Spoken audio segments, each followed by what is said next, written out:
We have an interesting exercise we want just at the beginning, but please just raise one hand. We're about to play a game called Put a Finger Down. So the game is, if you can answer the question correctly, or if you know the answer to the question, you put one finger down. So kindly raise your hand. Put a finger down if it's your first time in Homa Bay. Hata wewe, Abdallah. All right. Put a finger down if you know the year that Homa Bay High School was constructed.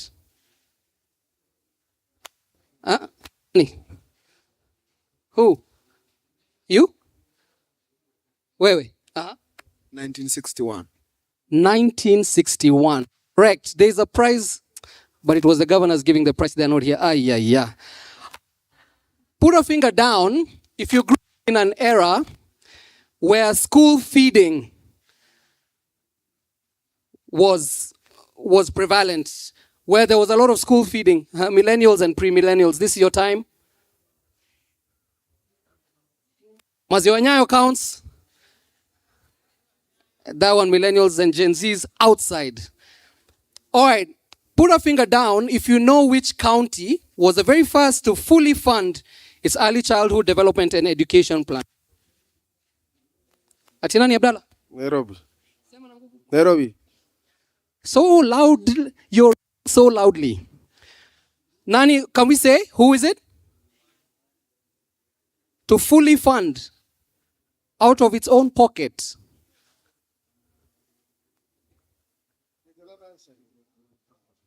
Mombasa. Let's get a correct answer from here. Just.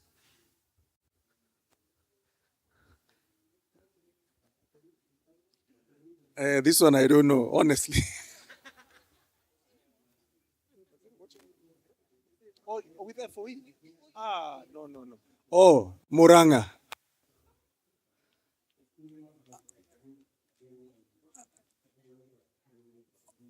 Okay.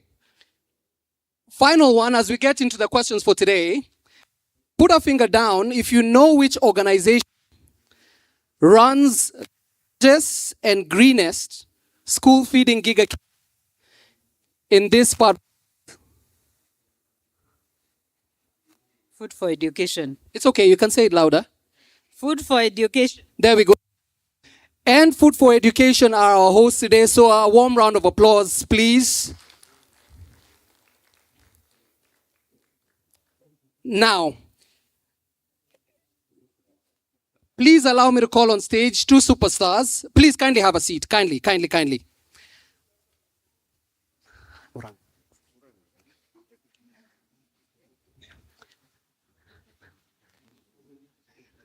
Kindly join me on stage. Kindly. As the program kicks off, since we've gotten into a bit of trivia, it's over to you on stage.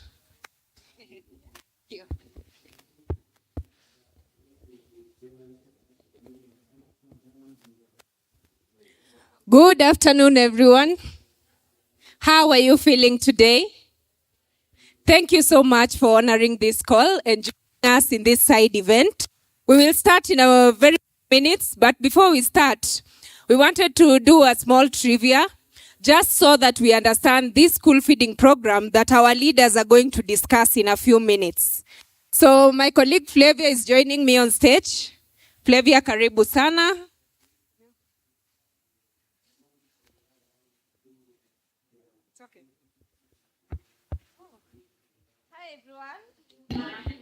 Mko salama?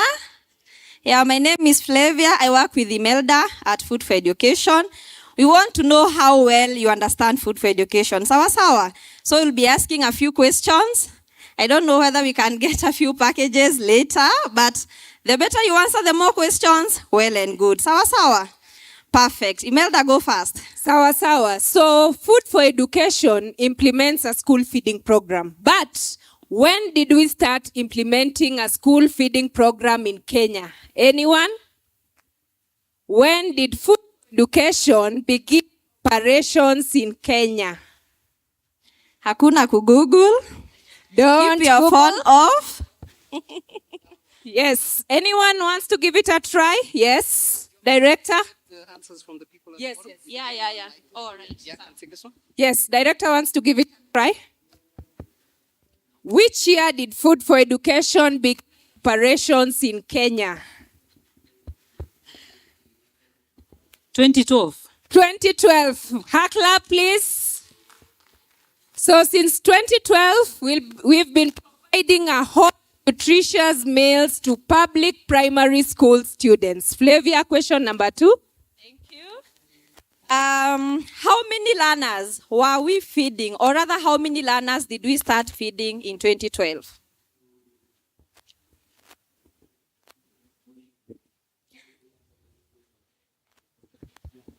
$25. Perfect. Thank you. Thank you so much. Well done.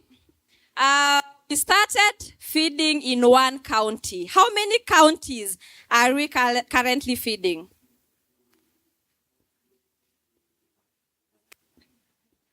The You can good guess. thing, I know so many of you. So if I call your name out, Let me guess, 12?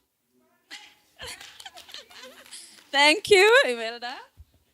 Next question. We have a goal to scale this program by 2027. We are currently feeding 570,000 pupils every single day. How many do you think we are targeting by 2027? Q, for 13 years, we have managed to feed 570,000 pupils. So how many do you think by 2027 we are targeting to feed? There's a hand. I want to try. Yes. 1 million. 1 million children in Kenya by 2027. Makofi yake. You have the leakage? You have leakage, huh? Are you getting a leakage somewhere? Inside, melala sana. Another question. Food for Education collaborates with county governments. How many county governments are we working with currently?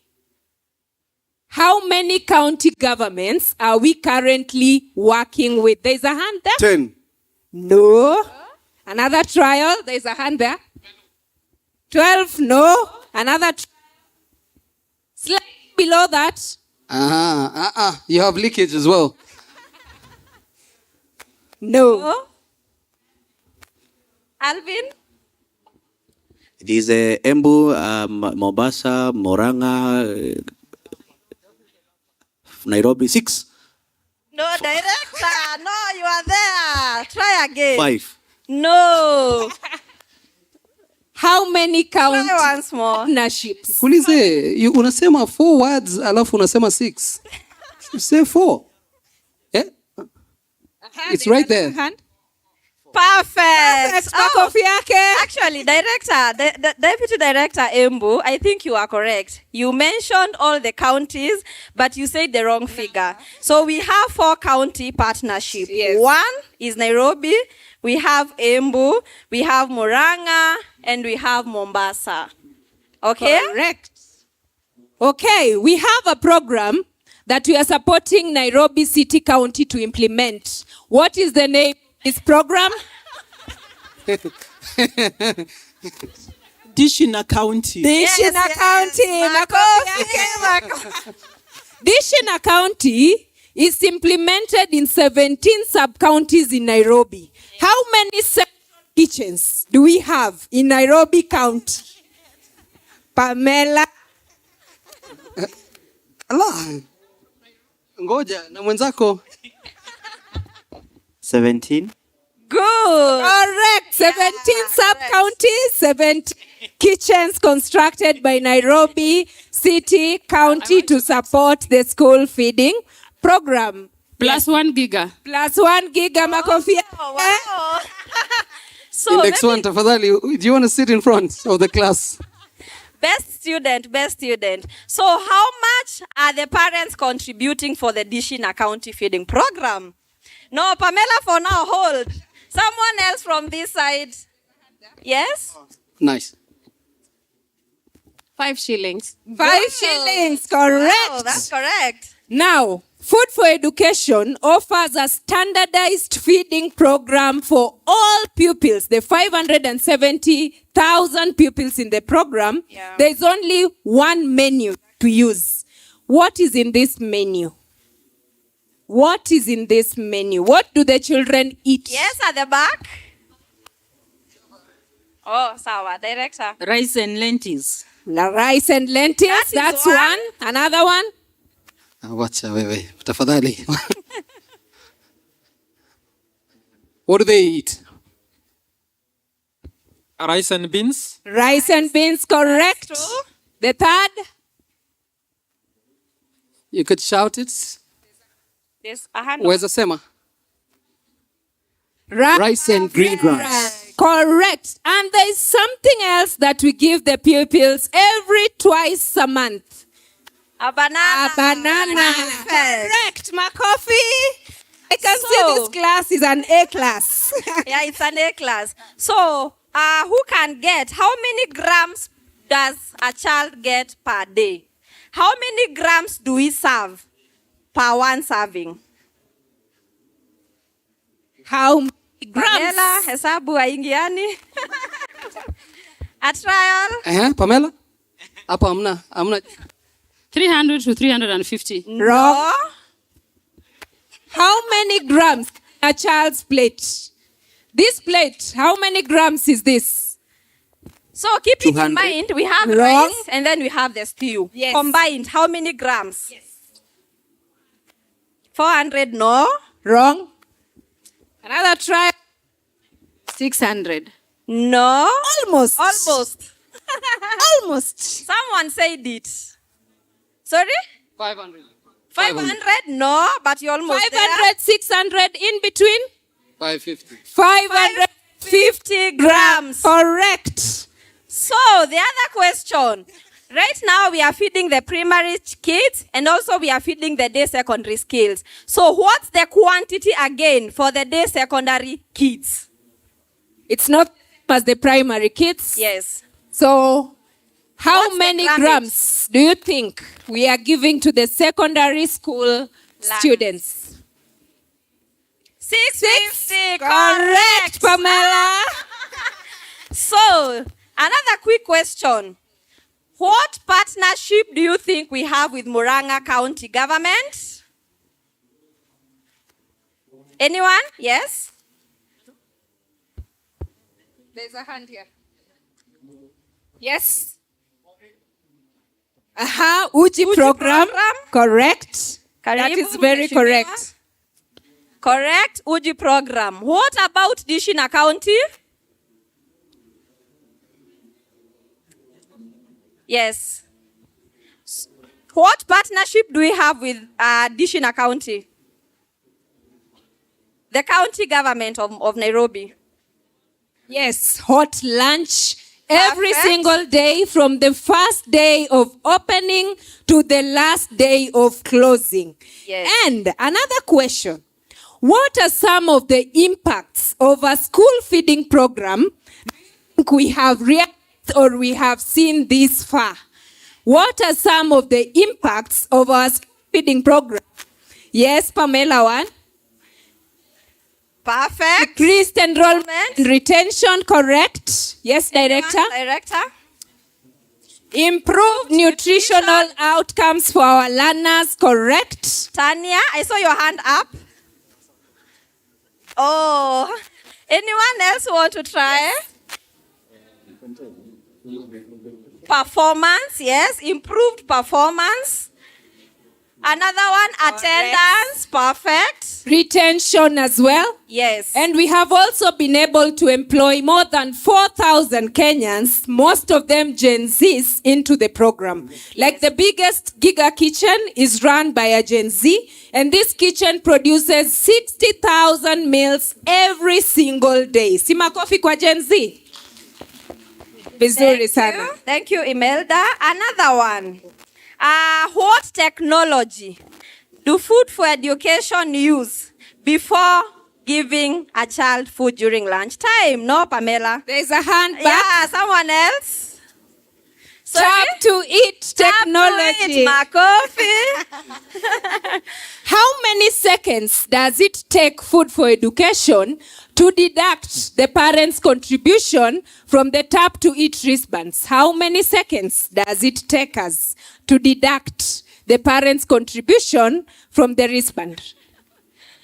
Anyone? Yes. No, how many seconds? Maximum seconds? 5 seconds, everyone. Just 5 seconds. And we have deducted a child's meal. Something to note about the tap to eat technology. Other than the parents' contribution being deducted effectively and parents also contributing, we are able to get real-time data every single day as these children feed. Yes. We are able to tell how many children have we fed in a day. We are able to tell what are the meal preferences of these pupils that we are feeding every single day. For example, we found that bi-weekly, we give these children a banana. So we are able to monitor. Is it that on the days that we are offering a banana that more students come to feed? Or is it on this day that we have prepared rice and beans that we see more students coming to feed? So we get real-time data every single day regarding the feeding program. Thank you, Imelda. Another question. How many models as Food for Education are we adopting? How many models are we adopting as Food for Education? And maybe you can also mention them. Yes, Tanya? Yes. Name them. Perfect. So where do we adopt the centralized model? Correct, Goga. Perfect. What about the decentralized model? Correct. Thank you so much. We use the centralized model where one kitchen cooks meals and it is distributed across the schools within that kitchen or within that sub-county. The decentralized model is what we are doing in Murang'a County. Yes. This is in the rural areas where logistics are not as good. And so the meals are prepared in each and every school that is participating in the program. Thank you, Imelda. The last question before the MC takes over. How many central kitchen do we have as Food for Education? How many central kitchens does Food for Education have? The Anyone? person to get this question, I'll give you something. 21, no. Central kitchens? No. No. Countrywide. Central kitchens. By centralized kitchens, I mean preparing. Perfect. Yes. Correct. Thank you so much. Please give a round of applause for Flavor and Imelda. Asanteni sana. So the reason why we did that exercise, and Governors Karibu sana, thank you very much for joining us. You found us halfway into the program. I would like to express to the congregation your apologies. Mmekubali, we waited for a while. Iko sawa? We can carry on? Okay, apology accepted. We can kick off. Now, the reason why we're here today is, first of all, to understand that feeding, child education, all of that have a synergy, and what that means to the community, nourishing the future, feeding the future. We need to look at that not as a budget line-by-line item, but a very key pillar. When we say that we want economies that are strong, people that are strong, well-fed, that can build economies in and out of the city, that's why we're here today. So we have a bit of a detailed agenda. We'll kick things off with a few remarks, and then we'll get to hear from the person who's running a few things within public affairs at Food for Education, who are our hosts today. Please let's give a round of applause to Food for Education. A lot of you, fantastic. A lot of you know Tap to Eat, but Food for Education is the organization that's running Tap to Eat as well. We will get to hear and acknowledge governors as and when you come on stage. So thank you very much for your time. I know it's been a very busy day for you as well. So let's get this show on the road. To ground us in the vision and data, please welcome the Director of Public Affairs at Food for Education, a key architect of what we are discussing today, Shalom Ndiko.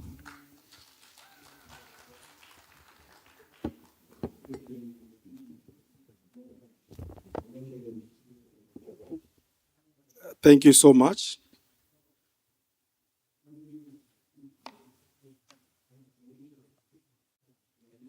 Excellencies, distinguished guests, it's a pleasure to have you here as Food for Education.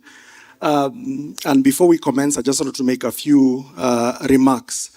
I think across this great country of ours, there is a story that is unfolding. And it's one that is around one of the most powerful investments we can make. And it might not be a tall building or the longest road, but it can be seen in a humble cup of porridge or a plate of food.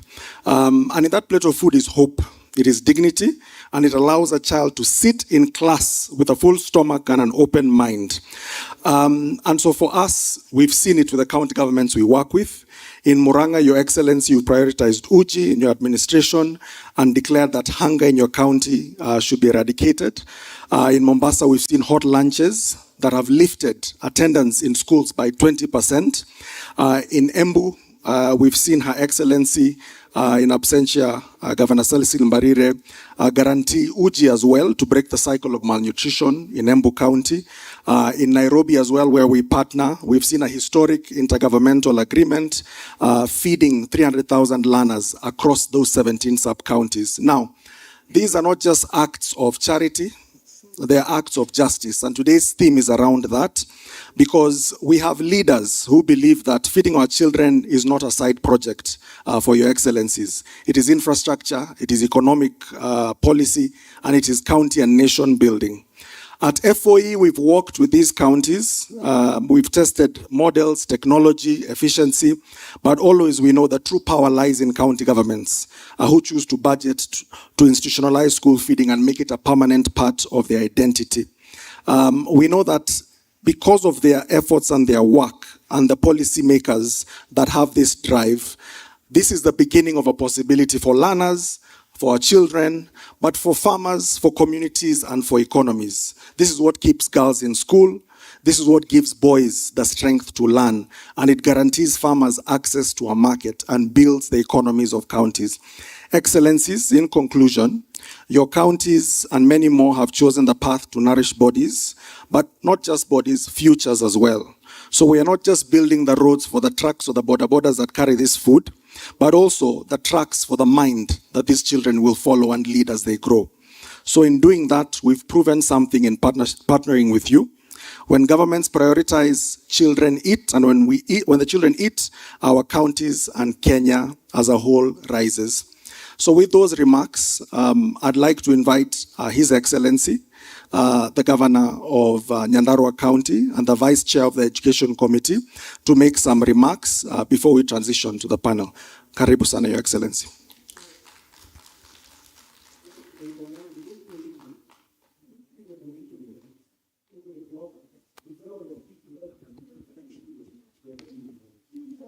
Thank you very much, Director, Excellencies who are here, and all the stakeholders, the leadership and everyone.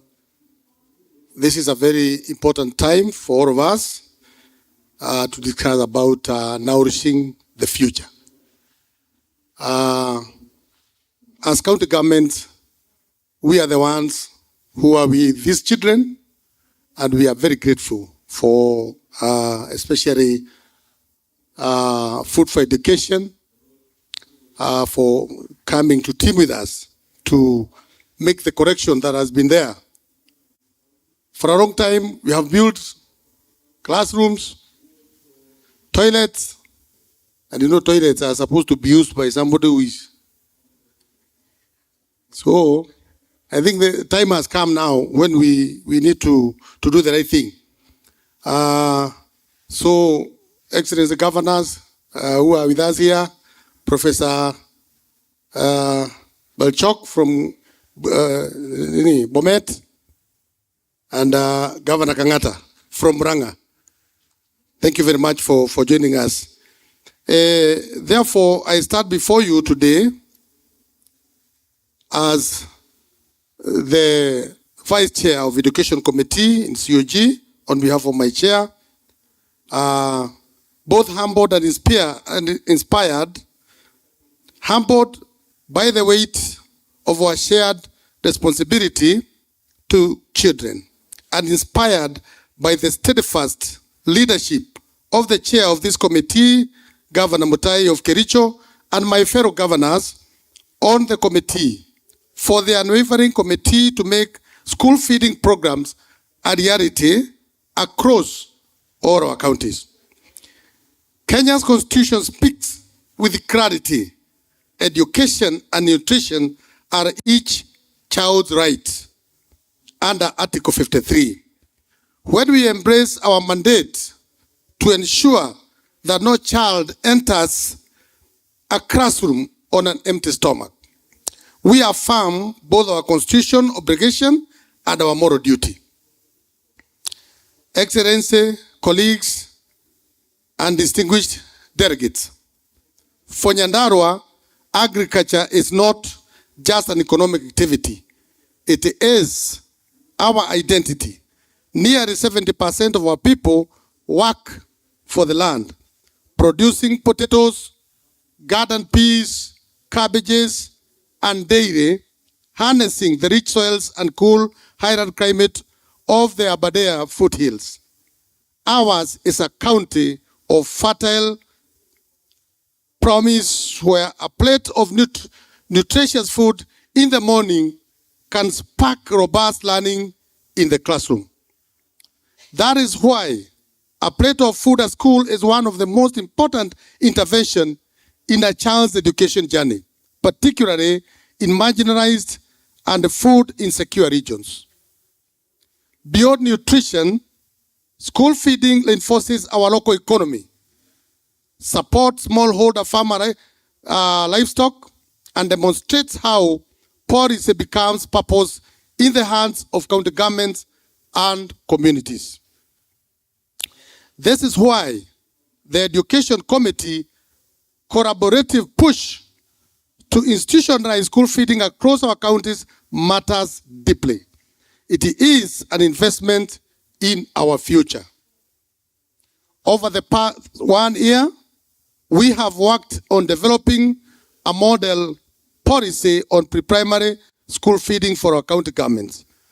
One of the pillars is on equity, which is also today's theme on this second day of the devolution conference.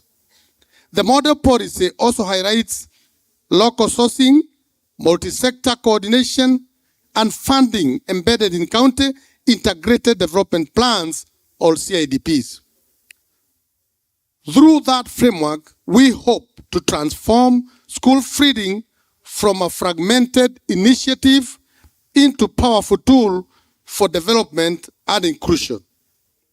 Excellency Governors, distinguished guests, the fourth schedule devolves pre-primary education to the county level, placing us at the forefront of delivering holistic development to our youngest learners. But to achieve this effectively, we must anchor our efforts within a structured, enforceable, and well-coordinated policy framework. Tomorrow, the third day, we will witness a landmark moment, the formal launch of our model policy on school feeding in pre-primary schools by His Excellency, the Deputy President, Professor Kithure Kindiki. Let us seize that moment to reaffirm our unity, our resolve, our vision that equitable nutrition is not a luxury, but the foundation of learning, dignity, and opportunity for our children. To our partners, such as Food for Education, whose expertise and unwavering support have propelled our efforts from concept to this stage, thank you. And to my fellow governors on this panel, Murang'a, Mombasa, Embu, Kakamega, and all those who are others who are seated here. Your dedication, resources, and leadership are an inspiration for all of Kenya. I look forward to hearing your insights and the leadership on school feeding you have each exhibited within your counties. Ladies and gentlemen, we are not merely filling plates. We are fueling dreams, building minds, and securing the future of our nation. Let us ensure that in every classroom, in every county, the sound of learning will always be louder than the silence of hunger. Our chair, as our chair of the council reminded us during this process, a hungry child cannot learn. And a nation that lets its children go hungry is a nation that mortgages its future. Let us not be that nation. Asanteni sana.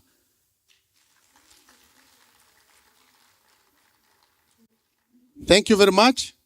I think now we can now go to the asante sana. Karibu. Karibu sana. Thank you very much.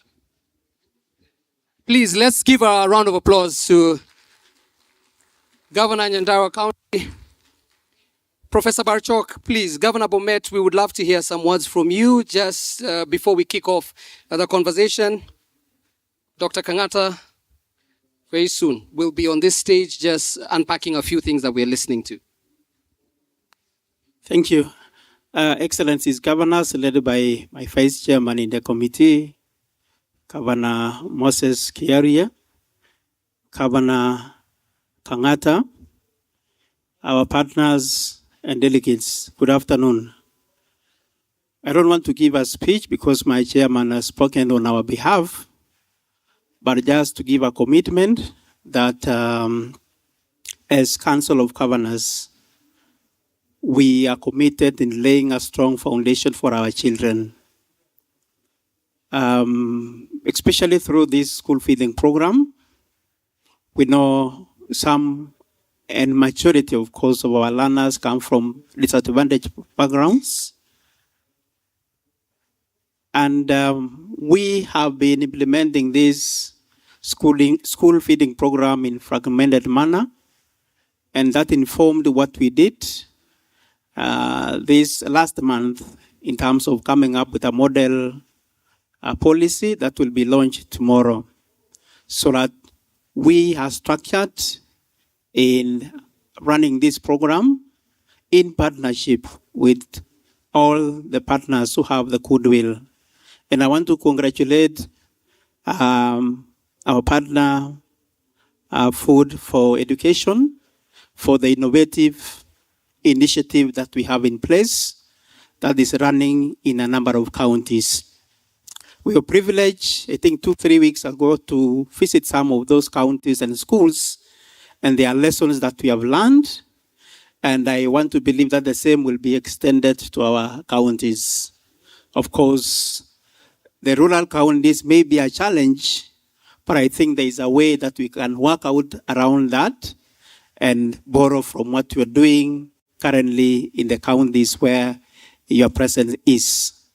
Otherwise, this is a very important forum for all of us to have a discussion and even have suggestions on the way we can improve and the way we can carry forward this program that is beneficial to our learners and our children. God bless and welcome. Thank you. Thank you very much. Now, the reason why we have these chairs here is because we'd like to just unpack a bit. Professor Barchok has mentioned about the fragmentation of the ecosystem as is. We'd like to unpack that. There was the commitments that were made. And of course, Governor, you've also alluded to us not having it as a welfare item, but a crucial pillar of development within the country. So let's talk about that at this particular juncture. We'll have a quick round of conversation between myself, Shalom, and the governor that I'm about to call on stage. Then after about 15, 20 minutes, we will come to you to ask your questions. So please prepare them. We are here for only a few minutes, but when the microphone comes to you, just ask a very specific question so we can get as much value as possible and get to understand what the different counties are doing to make sure that we're feeding the future. Without further ado, please allow me to call His Excellency Dr. Irungu Kang'ata, Governor of Murang'a County, a national trailblazer within the space, fully funded a comprehensive ECDE feeding program. Please join us on stage. Karibu sana.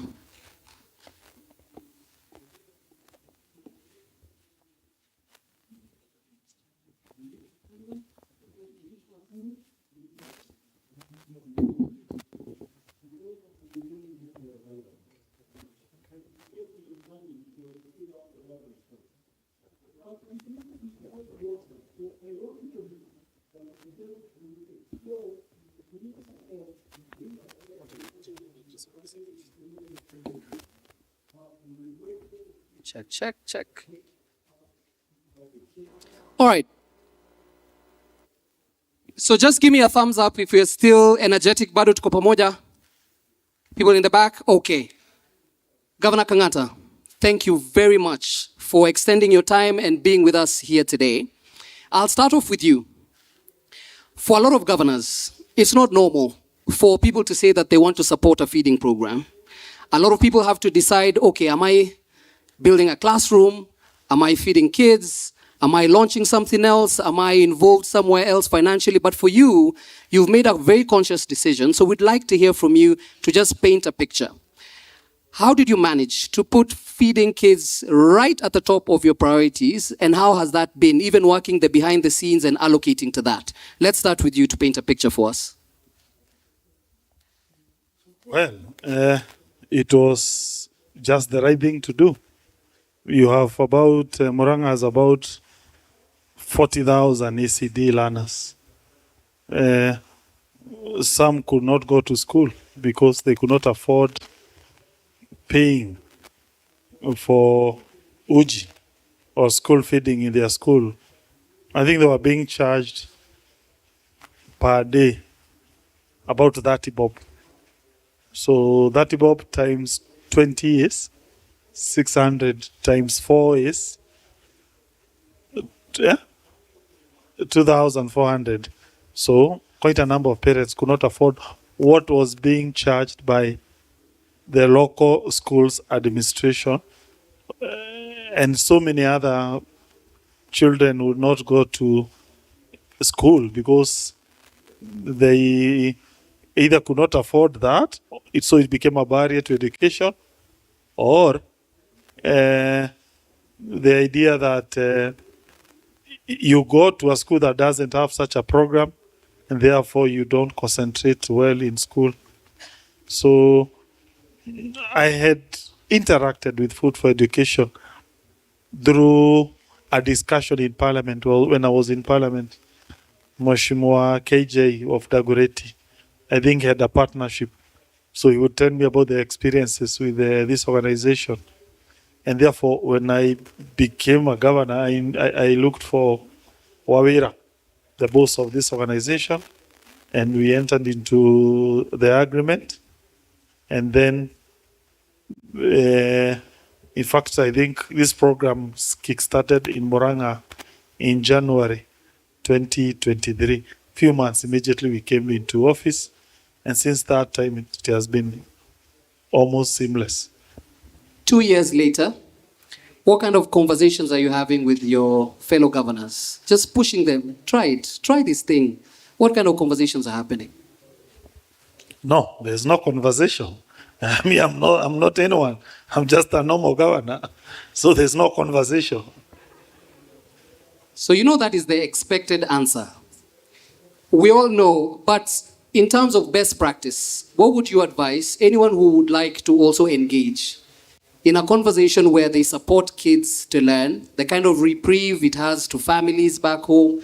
What kind of best practice would you give? Hold that thought. Because I can see you thinking about taking us another route. Hold that thought. Let's come to you, Shalom. We also have to be aware of some political sensitivities, so I have to take a step back every time. Now, you've been engaged in these conversations with, of course, different governors, different policymakers, different investors, and of course, internally, there's a lot of work that goes into making sure a county partners. But we don't know why, and I remember even when we were discussing, we asked this question, why is it necessary for counties to partner on this particular endeavor? One of them is scale, but let's hear from you. Thank you. I don't know if you can hear me. Can you hear me? Thank you, Your Excellency. That's better. I think for us, partnering with county governments is crucial because, one, there's a level of ambition that we have, right? And that ambition sits within a context of looking at the sheer gap we need to fill. In this country, there are about 12 million primary school learners. Of those 12 million, the national government feeds around 2.5, 2.6, right? Mostly in arid and semi-arid areas, right? So if you remove that from the 12 million, you're just under 10 million, right? And so that gap exists. And even for us to be able to try and feed 1 million a day, we are halfway there. We feed 500,000 learners every day. The ambition there is necessary to be able to close that gap. Now, knowing that, a big part of the reason we partnered with the Council of Governors, but also have partnered with counties such as Murang'a, Nairobi, Embu, and Mombasa, is to scale. In counties, in each of these counties give us access to the 40,000 learners who are in need. But also at scale, we come with our operational experience to be able to make it more seamless for them. Because the county governments have multiple priorities. They have multiple needs, right? But once you get that goodwill from, an excellency governor, there's still the work to engage the technical teams, to engage the implementers. And a big part of that is what we bring to the fore. So it is that ambition, it is that gap. But as you mentioned also, it is that ambition to scale, because this country has a national ambition to feed every learner by 2030. That is in 5 years. So for that to be achieved, these collaborations are essential.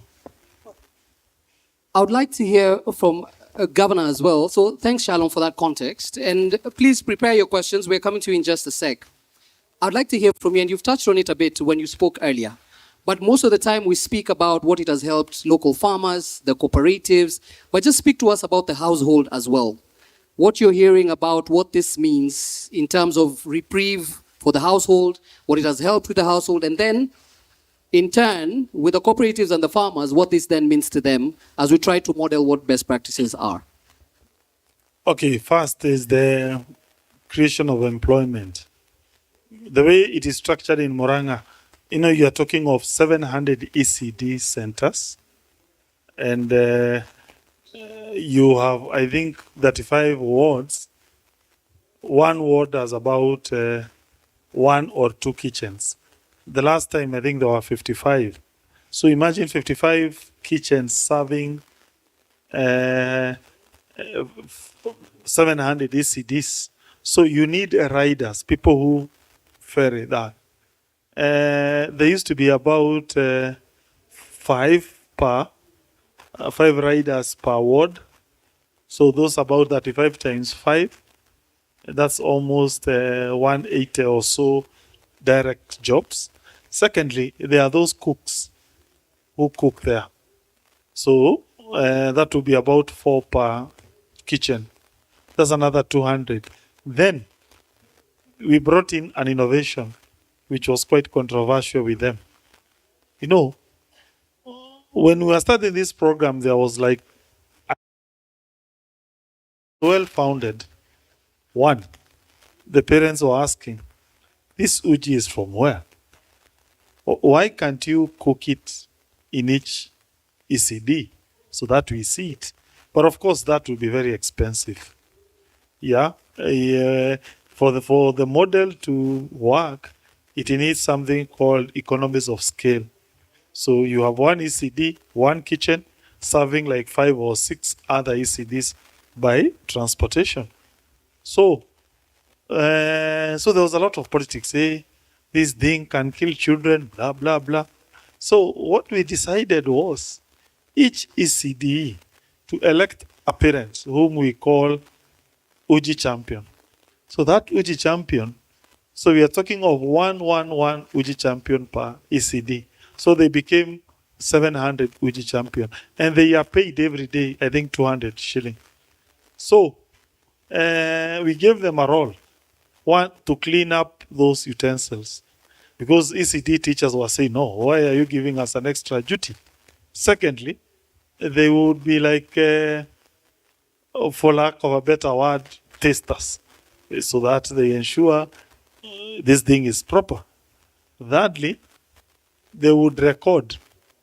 We would give them some booklets to record delivery of Uji. Every day it is delivered there by the Boda Boda guys. So that created 700 extra jobs. So the entire Uji program in Murang'a has about 1,100 employees. So that already was positive. It created huge employment opportunities that were not there before.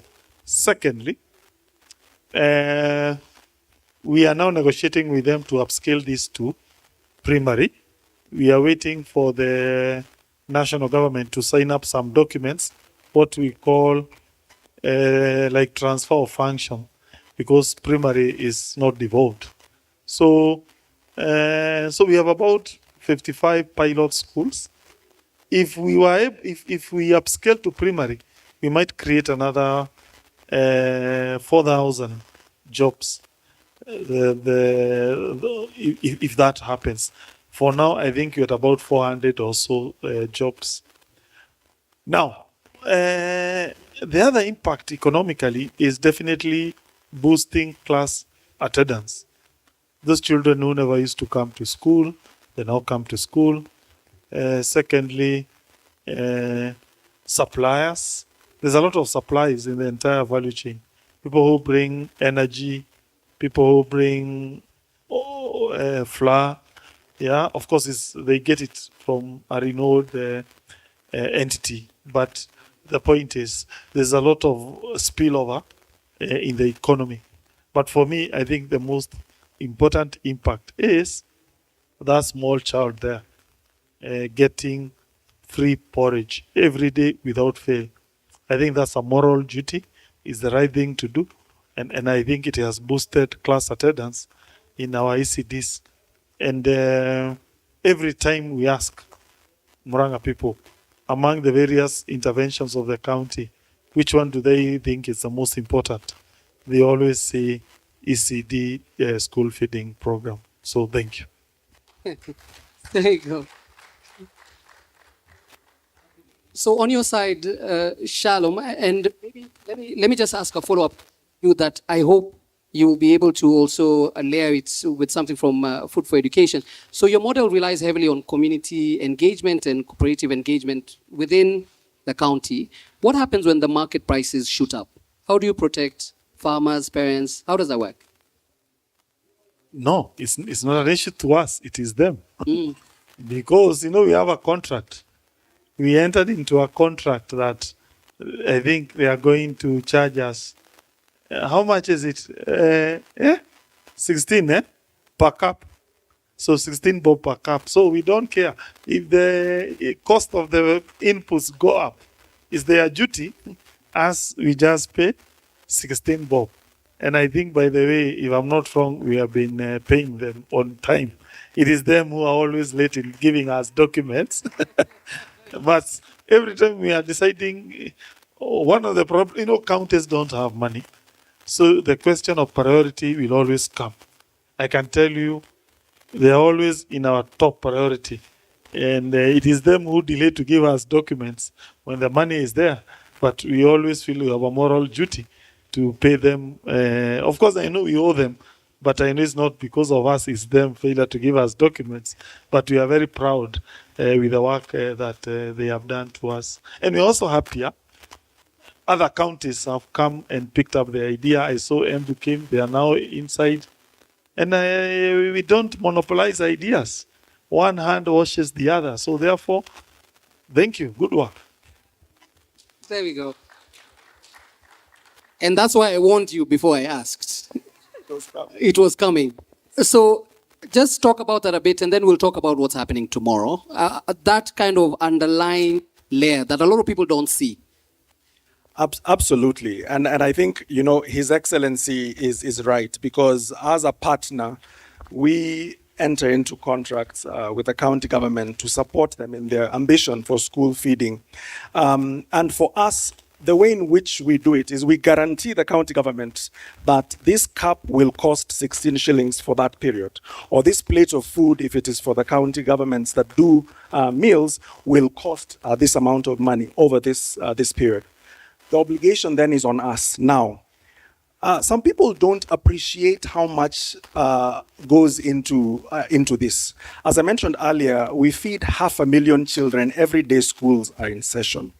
Every day, imagine the largest plane at JKIA, a Boeing 787, stuffed with food, rice, cabbages, onions, tomatoes. Every day, that amount of food leaves warehouses across the country, leaves kitchens, and goes to feed them. So at that volume, we have to have an operation that is key. If you think about what we've achieved in the last 13 years because of some of these partnerships, for example, if you just look at the fresh vegetables that we procure from farmers, over the last 10 years, we've procured 4.4 million kgs of the same. So when you think about that on our part, we need to exercise discretion.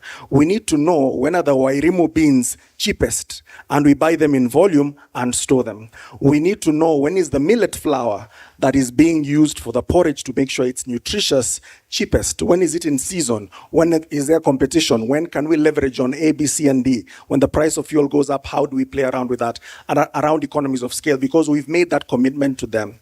And we always say this to our government partners. We want you to commit the revenue, allocate the budget and the funds.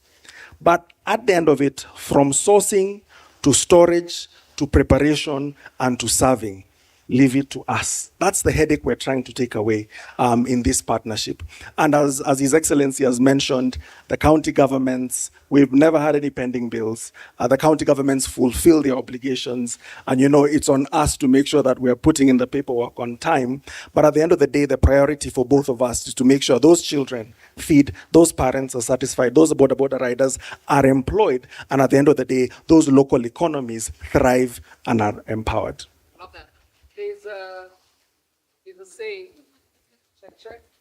All right. We'll rotate this one. There's a saying, if you want to go far, go with government. If you want to go fast, go with private sector. Does that apply? Think about it. Okay.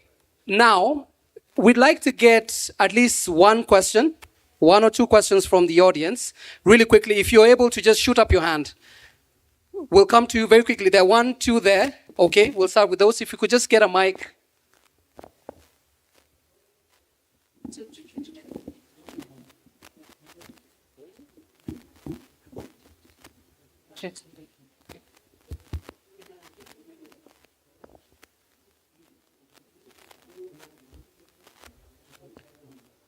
As we get the microphone, please, could we just acknowledge the people who have come into the room? Deputy Governor for Meru, Her Excellency Linda Gaki is present. Senator Catherine Muma, yes, we caught you on your way out. Senator Margaret Kamar, thank you very much for creating time to be here. You caught the conversation right when we were at the sweet spot, and now we're getting the questions from the audience. Please, tafadhali. Okay, thank you for the opportunity. Excellent governors in the House, senators have just come in, distinguished guests, ladies and gentlemen. I'm Beatrice Naholi. I'm the CC for Education, the County Government of Busia, and as well as that, I'm the Secretary to the Education Caucus at COG. And I really want to appreciate what we're hearing. Thank you, Governor, for just unpacking that for us. We're looking forward to many other good things coming. And thank you, Vice Chair to the COG Caucus, for being here, Governor Nandara. We also have something similar in Busia. We do a school feeding program. We do a hot nutritious meal twice a week. We procure the rice locally from our farmers in Budalangi, and the parents contribute the pulses. Of course, what you've said are some of the challenges we are having: the cooking, the serving, the transportation, all those actually giving us a lot of headaches. But I think the beauty about this is that our farmers in Budalangi are benefiting, because then all the money that we use in the school feeding goes to the farmers in Budalangi to procure the rice.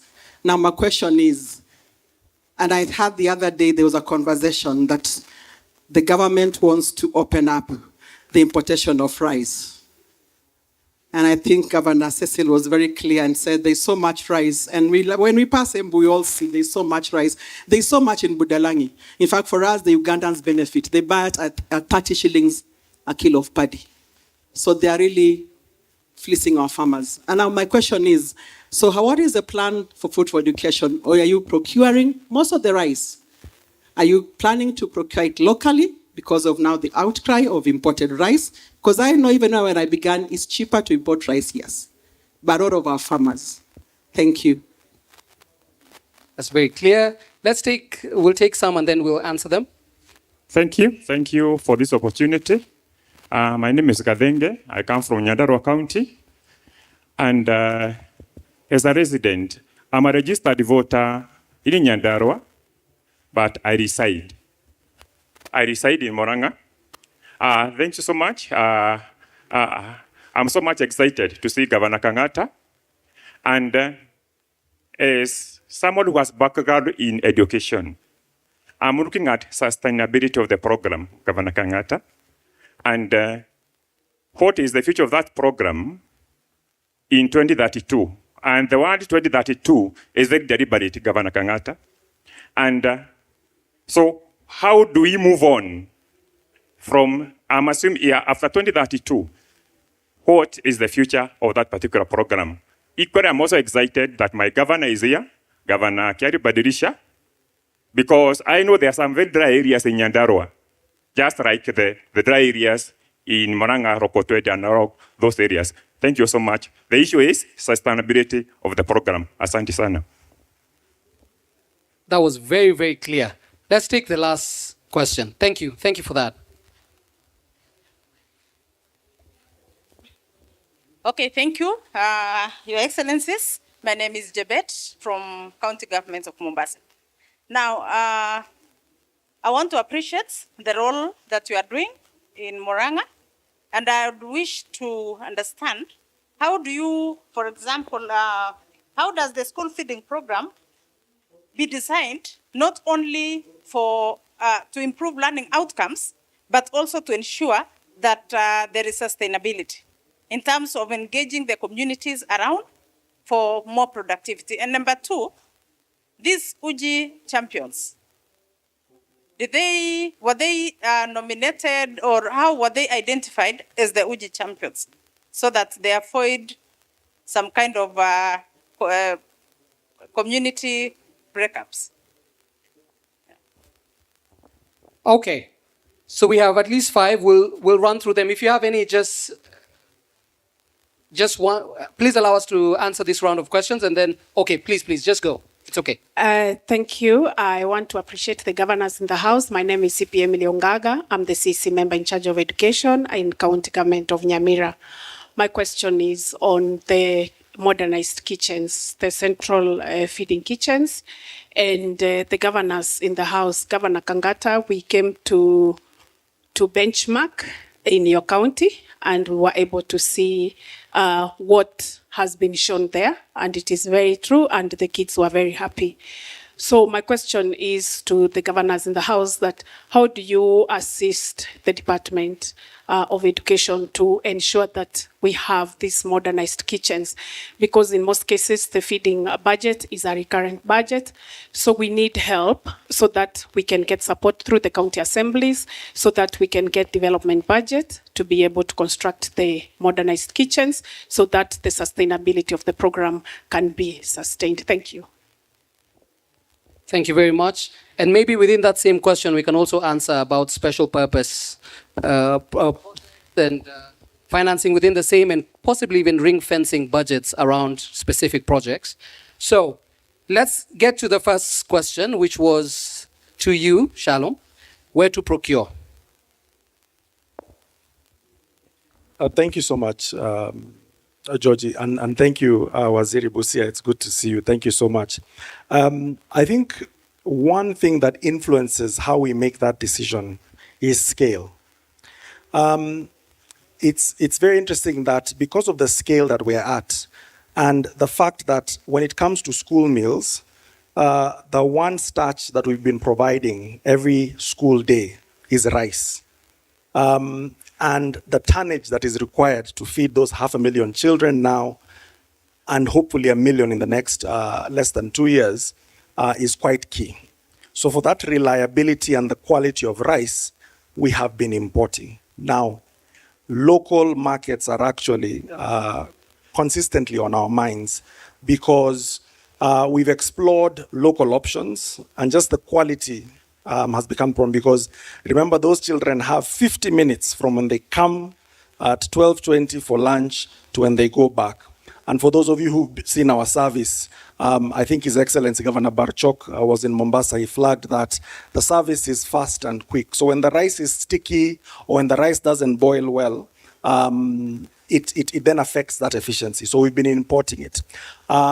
Earlier this year, we got actually rice from south of the border in Tanzania to try and do that. But again, quality was an issue. But I think your point is valid. We need to look at local markets. For example, India and Pakistan were at the brink of war a few months ago, and that would have impacted the supply of rice because they're some of the world's biggest and we depend on them. So we need to think about how to support local markets such as those in Budalangi or in Mwea. So it's something that we are thinking about, and as we scale, hopefully we can explore. Thank you. So that's another commitment. The first one was from Professor Barchok, Governor, mentioning about what the COG will do. Now we're hearing that you're going to try and look into local markets and see what that looks like. All right, let's come to you, Governor. There was a question on sustainability, the future past 2032. And then there was another coinciding question as well on sustainability, not only for learning outcomes, but productivity from the community. Please help us. Okay. Sustainability. As long as there will be county money, it's sustainable. As long as the governor or the county government that will be there will see the moral point of supporting school feeding program, it will be sustainable. So it's a moral choice or a political choice of whoever will be governing that time. Because one, by the way, it's a very cheap program. Because if you do the calculation of 16 shillings times, let's say 40,000 per day, yeah, then you multiply it by the school days, it comes to about 110 million shillings per annum. So, and you know that money is domiciled in the recurrent part of the budget. It means we had to make a choice to provide for it. Then we reduce other recurrent expenditure like legal fees. Instead of providing legal fees 100 million, we provide 10 million so that we support our children.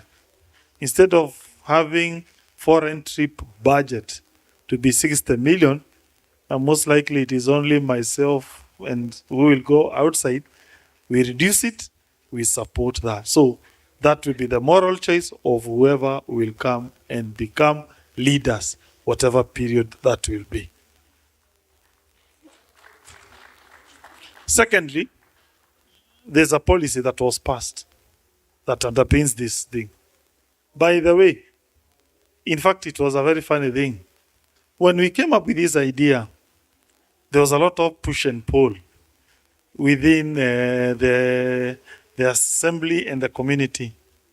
So we called, there's a guy there for Food for Education, Vincent. Yeah, this guy. Yeah. He was always in the middle of those battles. So first thing was, how do you convince the community this thing is good? How do you convince MCAs? So we did what is called a pilot. So we picked select school to pilot the idea. So then you must show MCAs what is there for them, which was the idea of why can't you give me the Boda Boda riders? I gave them the opportunity to bring the Boda Boda riders. Then after the pilot, then I was still fearful. Is this the right thing? What if a problem comes in? I recall I told the majority leader, so that if a problem ever comes, I don't get the blame. I gave children something bad. I told them, do we scrap? They said, no, don't dare. Because the pilot had already made them see the importance of Uji. So I told the majority, for posterity, take a motion in the assembly. So this is, I think, among the few programs where we not only took a policy, we also took a motion. So MCAs voted one by one, and all of them, I think only one or two had a dissenting view, but the rest said we support Uji. And then on that basis, it created to us the legitimacy to roll out Uji. And therefore, to that extent, I suspect it is now on record, we ought to go with Uji until whatever time. There was a question on how do we choose Uji champion? The parents elect them. It's a democratic process by the parents. Thank you. There was a question on modernized kitchens. Do you want to touch on that? And having a benchmark, I believe you're the one who asked it. Yes. If you can assist, even within education as they decide, as they talk about it, about what having modernized kitchens look like, a bit of a blueprint. They came and saw what happened on your side. So Shalom will love to hear from you on that.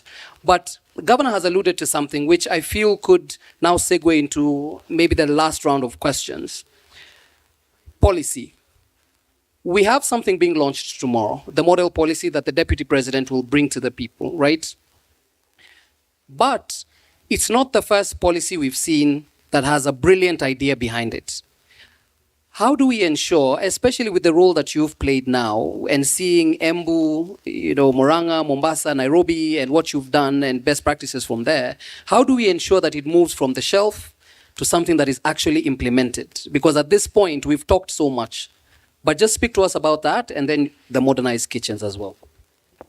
Thank you so much. And I think just in summation, Food for Education has always been about ensuring that we're committed to doing what we can to support our government partners. His Excellency mentioned the Member of Parliament for Dagoretti South, John Kiario, KJ. And that was our first government partnership before we started working with counties, with his county government. And I think in all that, in the 4 county governments we work with, and I think just acknowledging, Embu represented by Director and the Secretary, Mombasa by Chebet, Nairobi by Director Mogusu.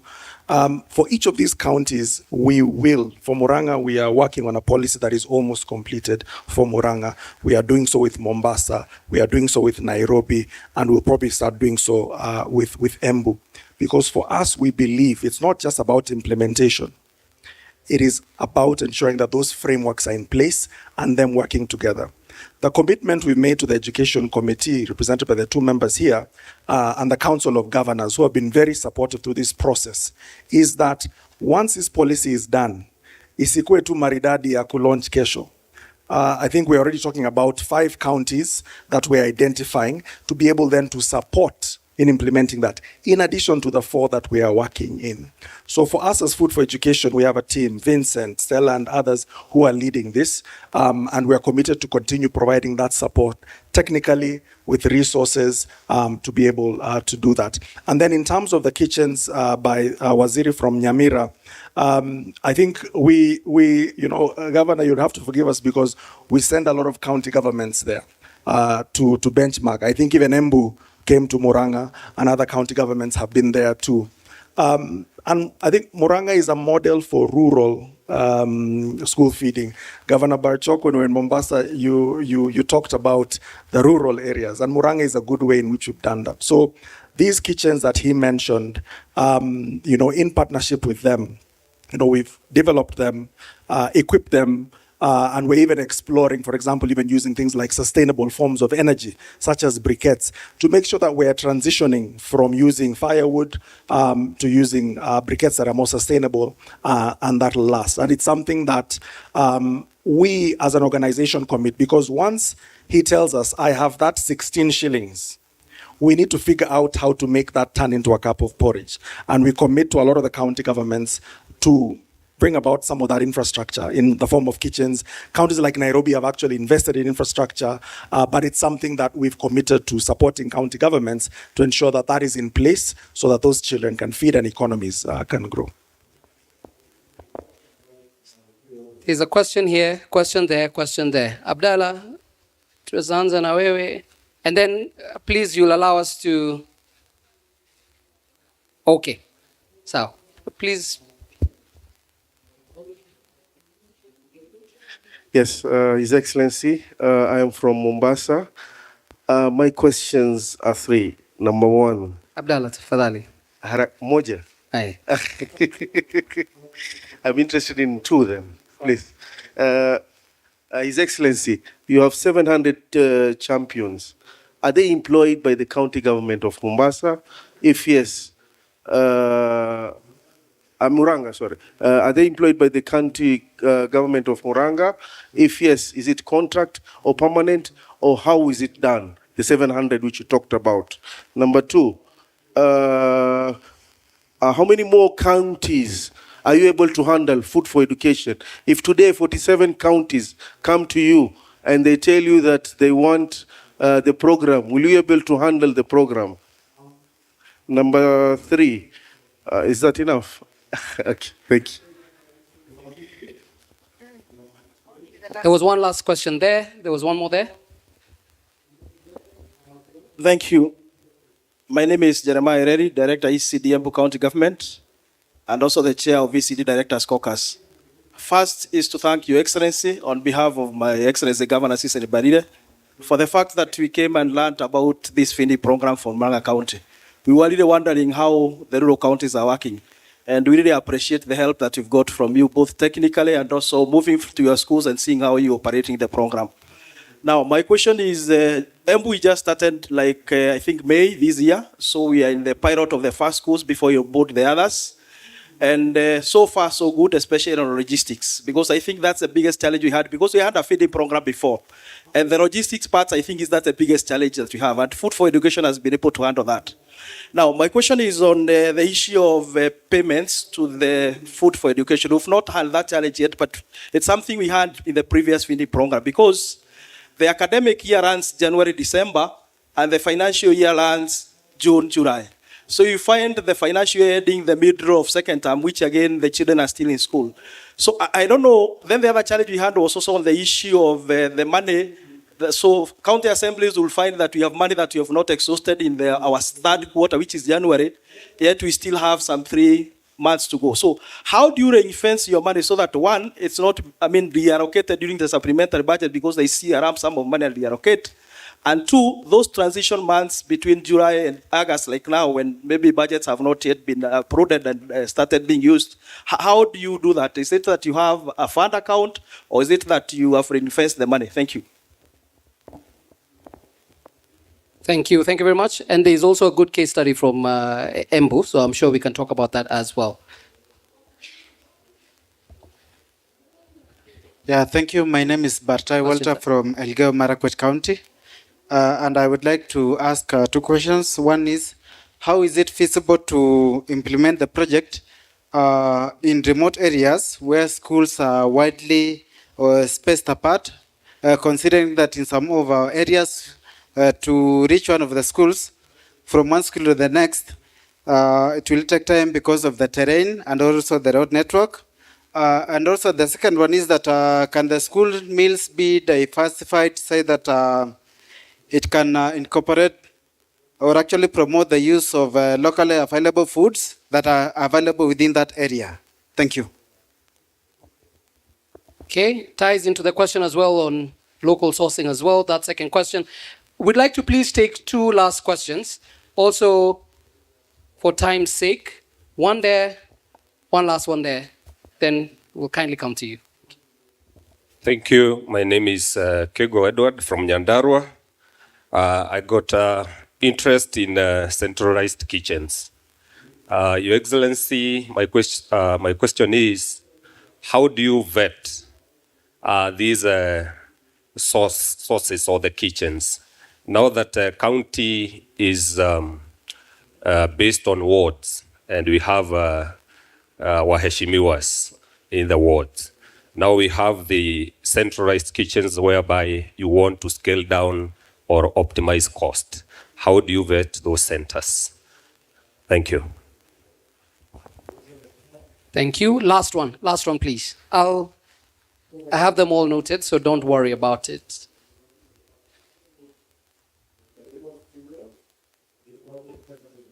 Okay, thank you. This is such a productive and interesting session. My name is Faith Ndungu from the Health NGOs Network. My question is around the nexus between health and the school feeding. Do we have any comparative studies showing the before and after, especially in improving the health outcomes of the children? And the second question is around the local community around the schools. Are they engaged, or the farmers around there, are they contracted for the production of basic things, even onions, tomatoes, vegetables, and even during the fruits which are on and off season? Thank you. All right, let's please pause it there with the questions. We would love to please come to hear from you, Tafadhali. Please, Mheshimiwa, would like to get the...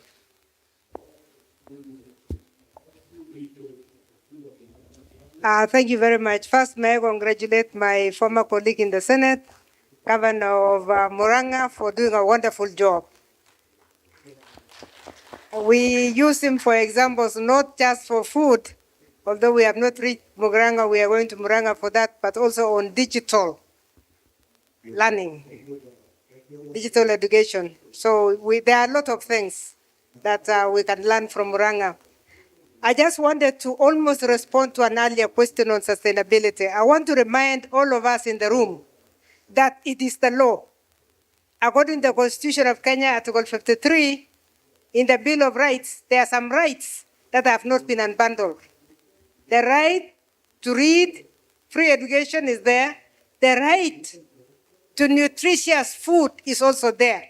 And in fact, my question was how you are going to capture the nutrition. The right to a meal for ECD is very important. Governor Parchok will tell you that he has come to our committee. I think we are already done with 19 governors out of the 47 dealing with ECD, and implementation of ECD includes feeding. It includes feeding because you cannot expect a child, a very young child of PP1, to remain in school until lunchtime without anything. 10 o'clock, they will give up, some will sleep, some will cry, they'll be very uneasy. So that right must be implemented, and we are glad that it was devolved so that it is implemented by the governors because they are closest there. So as the Senate, and by the way, I'm the Vice Chair of the Education Committee in the Senate. As the Senate, we are focusing on enabling those children to study well. Japanese say, and we shared this with Governor Barjok when he came, they say if you want the best development of the brain of the child, you must deal with it between 5 and 6. 5, 6, 7. So it is PP1, PP2, and we must really focus on that. So in Senate, we are really focusing on if we have to have these children taken care of. Of course, we say the facilities must be the best. First, build a classroom that is like no other, because they suffered for a very long time because the worst classroom was given to nursery school, the last one in the corner. And we are saying we don't want them to even share the toilets with the other kids because they'll be pushed out and they'll not be able to. We have said their play area must be separate because it's only then that they can play. And this is a group that is developing their brains. They were learning how to use their hands, how to use their legs. They are learning hygiene. So those are some of the things that we are now dealing with, even as we are having conversation with the governors, that we must focus on this area. Sustainability is what attracted my attention. And I thank you, Governor, for answering it well. How can it not be sustainable? How can it not be sustainable if the budget of the county is still going for public participation? The minute it is in public participation, CECs be assured that that food will not be removed in Murang'a again. Because the minute it has come to in front of the children, there's no child who will want to go to school. I'm very worried about somebody who made a comment that they give porridge twice a week. How do you give children twice a week? Who gives for the other days? There will be days when those children will say, I'm not going to school because there is no uji today. And we need to be really very honest that if we want to raise our children well, we need to really take care of them. There is nothing like that. We are really raining now on the governors. Now the president and the prime minister have told us that we might not do as much as we have been aggressively doing, but we are raining on them. That feeding is a right. There is also an ECD policy. I'm glad that there is a policy now on the feeding program, but there is an ECD policy that says you must feed children nutritious food. And it in fact goes further to say, if children are going to stay up to 1, they must have lunch. And if they have lunch, if they are staying up to 3 o'clock, they must have uji and they must have lunch. Let us be fair to these kids. And I'm sure that as you lead, Governor, please lead us there again. Go beyond the uji of only afternoon. Let's push them. They have the social right, which also the mothers have.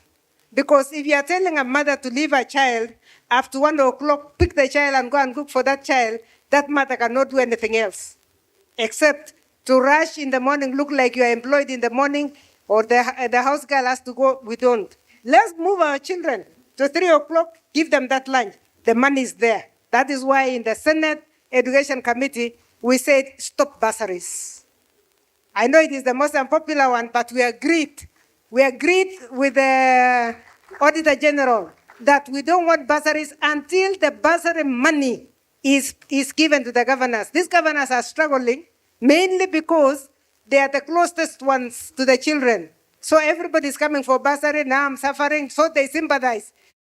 Exactly the figures, those are exactly the words of Senator Barchok. He told us, I'm not doing it out of stubbornness, but if you see the people queuing, you sympathize. So we are saying you are sympathizing, but you are doing the role of your neighbor, the national government. Let the national government do its job, and let the county government only do the functions where money has been allocated to follow the functions. CECs work very hard on this. Make sure that we have. Now that you have the ideas, go back, benchmark, and let's move on and feed our children. Thank you. How are you going to deal with nutrition? Are you already dealing with it? And is it possible to decentralize kitchen? When you go to Elgeyo Marakwet, where I was born before I went to Wasingishu, some schools are in that one hill, other schools are in this other hill. I don't know how a centralized kitchen is going to, it will be motorbike throughout the day. So is there a way in which you can actually decentralize the kitchen itself so that it is closer? Thank you. Thank you very much. Senator, it's very reassuring hearing you speak. Thank you. Thank you very much. You've ticked off a few, even the question on ring fencing as well. On that, sustainability, the model. We'd like to hear a bit. I wish we could have the microphone on this side. I'm sorry. Count your steps. Counting steps. Governor Barchok, we'd like to hear about the milk program. Also because, there's a conversation that has been had on diversifying as well.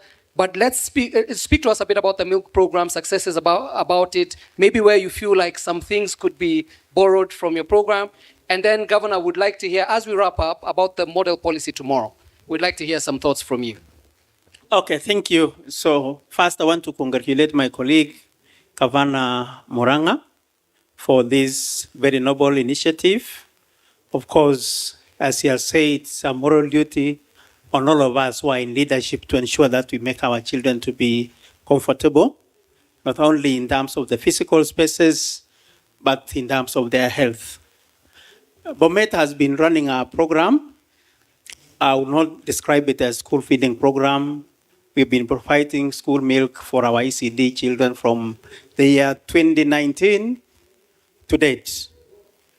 And I want to agree with my colleague Governor that as much as we're looking at this child, there are also spillovers to the economies within the different sectors and value chains who have been supporting us and supporting our schools. What we are doing as Bomet, we are supplying this school with the school milk to our ECD centers. We have 60,000 ECD children in 1,300 ECD centers. And we have partnered with KCC, and we normally take that milk to schools twice in a month. And the people who are ferrying that milk to schools are actually the boda riders, and we pay them monthly for that service. We provide the milk to our children twice a week, and that's why we're not describing it as a school feeding program, but it has improved our enrollment. And we have been having also a lot of fights, as Prof has indicated. I appeared before the Senate committee and answered very difficult questions, one of which was why we are spending a lot of money for bursaries and taking away the money from the mandate that we've been given as counties to take care of our ECD learners in terms of infrastructure and nutrition, because ECD will never be complete without nutrition. So there are a lot of lessons that we have to learn from ourselves as counties, and we borrow from each other and improve the ideas to perfect. Of course, we can't be 100% perfect. The only challenge that we have been having with KCC, and I think this is something also that was noted by the Senate, you have to pay the money upfront. The moment there are delays, like now we are in the beginning of the financial year, we have challenges with the budget that are yet to be approved, it means the children cannot get the milk. And that should be something that we should be, all of us, be thinking about. Of course, it's unlawful to pay upfront as a government before you receive the service or the goods. But I think because of the fear that counties are not paying, then you have to pay before they deliver. Secondly, we are also trying to resolve that issue. Currently, we are working with one of the cooperatives within Bomet, a dairy cooperative, and with one of our partners, World Vision, we want to equip one of their facilities so that they can purchase milk directly from the farmers and package and sell it to us directly as the farmers. That will be one way of ensuring that they also have value for their milk, because we want to produce competitive prices. So we'll be purchasing from them, take the milk to their children, and the parents receive the money. But we want to increase also the frequency from 2 days a week to 5. And probably the direction that we will take is what Prof has proposed. We minimize on the areas that does not fall under our mandate and concentrate on the areas where we are needed as the counties. Otherwise, pongezi sana, Kavana. Thank you so much for the good work. And for food for education, this is a challenge. And I want to agree with what Prof has said, especially in rural counties, especially in ASAL areas. It becomes a challenge when we centralize the kitchens. And that is something that we need to see how it can work. It is not impossible. I think there should be a solution for that. Thank you very much. Thank you. Thank you very much. Thank you very much, Governor. Governor Muranga, I think this has been a very good learning session for all of us. The conversation is very good. For us in Nyandarua, we started with the milk program which proved challenging because of logistic issues. Then we thought we make the work easier by giving capitation to schools where each child is allocated a certain amount of money. The money is paid directly to the school under a certain committee. However, it is still also have some its own challenges, because again, accountability and this kind of thing. So I think we are still progressing, we are still moving. We have tried that one, we have tried capitation. And from today's discussion, my chair, education, is here, Mheshimiwa Gathungu. And I think Mheshimiwa Gathungu, from here, you need to have a discussion with these gentlemen seated at the middle. Because I think they are taking some of the burdens from us. You know, we have a lot of work to do. And if Food for Education are ready to partner and give us that support, I think we can see how we move that direction. As for the model pre-primary school feeding policy, this is a very important document. It has been written scientifically, but the beauty is that it has left some leeway for counties also to customize as per their conditions. Like now the counties like where our great senator here hailed from, maybe where the schools are sparsely populated, maybe the people there can sit and see how they customize this policy to suit their places. We also have urban schools, urban counties, we have rural counties. The beauty is that at least we have something which has already done the situational analysis, and now we can be able to come up with something instead of working in a unfragmented manner. So once we get this policy, the education teams will sit down, they will look at it. There is still room for improvement, but at least we have something for a start. So I believe it's going to push us to the next level. Thank you. Absolutely perfect. Just to add on what the Vice Chairman has mentioned, and I think some of the questions that have been raised touches on the nutrition. I mean, it is not just about school feeding, food for the sake. So in this policy that will be unveiled tomorrow, I think some of those concerns have been addressed, especially on provision of nutritious food to the children. And then the involvement of the community also has been addressed, so that the issue of locally sourcing the food is also captured, because we have a lot of community involvement in this school feeding program, so that we don't have to source food from far, but you can capture what is within that vicinity. But what we are stressing is it should be nutritious food for the child. Thank you. Thank you very much. We'd like to wrap it up 30 seconds each to just wrap it up. There was the question, we don't want to leave it out. The 700 that you mentioned within the county, are they employed or not? And the farmers engaged, are they contracted? Maybe we could hear about that. And then vetting source of kitchens, there was that question. And then decentralizing kitchens. Maybe I saw you write some notes. So there was that question, and also the question from the back on the remote areas where the kitchens are placed and spacing of that. Maybe we could answer all of that in one go. So we have 30 seconds each, and then we'll wrap it up. I think I'll let His Excellency have the last word. So just very quickly, 30 seconds. One thing that has come up is remote areas and decentralization.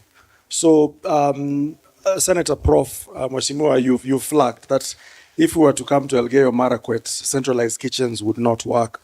I think actually a lot of credit goes to His Excellency Governor Kangata for challenging us. The first decentralized kitchens we ever did as Food for Education were in his county.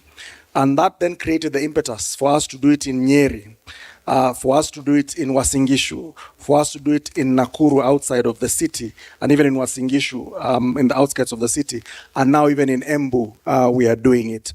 And for us to scale, we've realized that that is a model that we must embrace. So the counties that we are looking at now, a majority of them, we are looking at a model where it's not a large centralized kitchen, but kitchens that are smaller, that can be spread. So some might not be as small as the ones in Muranga, but some, for example, here in Nyanza, we are looking at 3,000, 5,000 meals to cater to schools that are more sparse. And then I think in terms of diversification of meals, and this touches on nutrition and health as well, that was touched on by the Honorable Senator and Faith at the back, we actually ensure that, especially with this rural model, we've realized because it's spread out, a lot of the produce, particularly the vegetables and the fruits that were mentioned earlier, are sourced from farmers around there locally. But then the beans, the ndengu are sourced from local farmers in 14 counties. So for example, the Western ndengu comes from Busia, Waziri is not here. The ndengu itself comes from Makueni. So those farmers are part of that value chain to ensure that the local community takes part. And we've been doing studies on nutrition.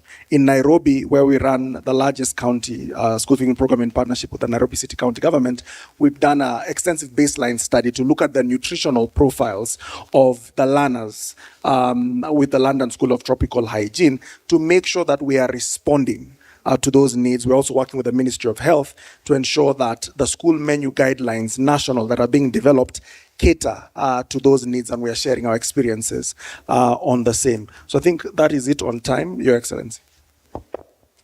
Question from Mombasa. Are Uji champions county employees? No, they are not. We nudge them to consider them as part of the system on contract. Of course, if you make them county employees, it means pension, taxes, all those things. We can't agree to that. A question from Embu about budgeting and how we manage them. Yes, we priority towards paying them when whatever money comes in. Like now, when there is the dry months of July and August, we pay them in arrears. They are good people. They wait for us. That's good. A question, a comment by Professor Kamar. It is true. Scientists have said our mind grows between 0 to about 6 years.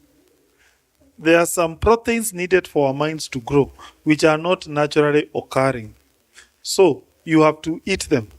They are usually found in eggs and other proteins. That is why this idea makes a lot of sense, because they provide uji which is fortified. It has those ingredients needed to make children's mind to grow. If you fail to do that, you are condemning that child to a life of lower expectation. That's why even our salt has something called iron. It helps in the mind. So the point is, what Professor has said is very important. This program ensures justice for a generation in their lifetime. Second is the issue of logistics. I think counties, and I may be wrong, but that's my strong belief, we must know what we can do and what we ought not to do. I say so because myself, when I was a senator, there was an attempt to have this program, but it was the county government itself that was running the UGI program. It collapsed in 1 month. Because as a county government, when we came in, we knew there are things we will never do. Anything logistical, Muranga County doesn't do. We subcontract. So like now this one, I don't know who cooks. I don't know who transports. My work is just to pay them. So I'm very free. And that's not only applying in UGI, it applies in so many other programs that we came up with that idea that we will never agree to do anything logistical. Because in logistics, you also have people who have some vested interests of corruption, of some other deals there. But when you subcontract to an entity like this one, you are free. You just wait for the bill, you pay. In fact, I can't even recall the last time I followed the nitty-gritty of UGI, because that's their headache is not the county government headache. Thank you. So we'd like to stop there. Of course, this conversation doesn't end here. It's the precursor to a landmark moment. Tomorrow, the model pre-primary school feeding policy will be launched by the Deputy President. And a lot of work has gone into it. The Council of Governors, technical expertise from Food for Education, data sets from farmers and everyone on ground, the entire value chain.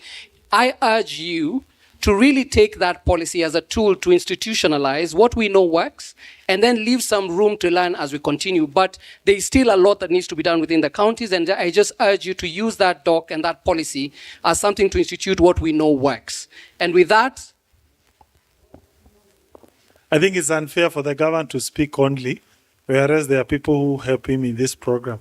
So I can see Director and Chief Officer of Education, they can introduce themselves who have been behind this program. So please be upstanding and introduce yourself. Thank you very much, our Governor, His Excellency Dr. Irungu Kang'ata. My name is Catherine Mwaura, Director Education Programs, ECDE. We are very grateful for this program. It has done us a lot of good, and we look forward to the wish of the Governor being fulfilled of upscaling this program to what even Senator has said about ensuring that our kids also get a meal. I think I would also want to introduce we have one of our ECD teachers with us. She can say, oh, yes, when people were coming for the trip, we said we will not pinpoint. The people will come to Homa Bay. We said, okay, in Murang'a, we use digital learning for ECD. So we said which teacher has logged in the most time into the... So she's the one we found. She can introduce her name and which school. I don't even know which school she teaches and how ECD is doing. Yeah, tell us. Okay. His Excellency, the Governor and other governors. It is a surprise. I didn't know I'm going to talk.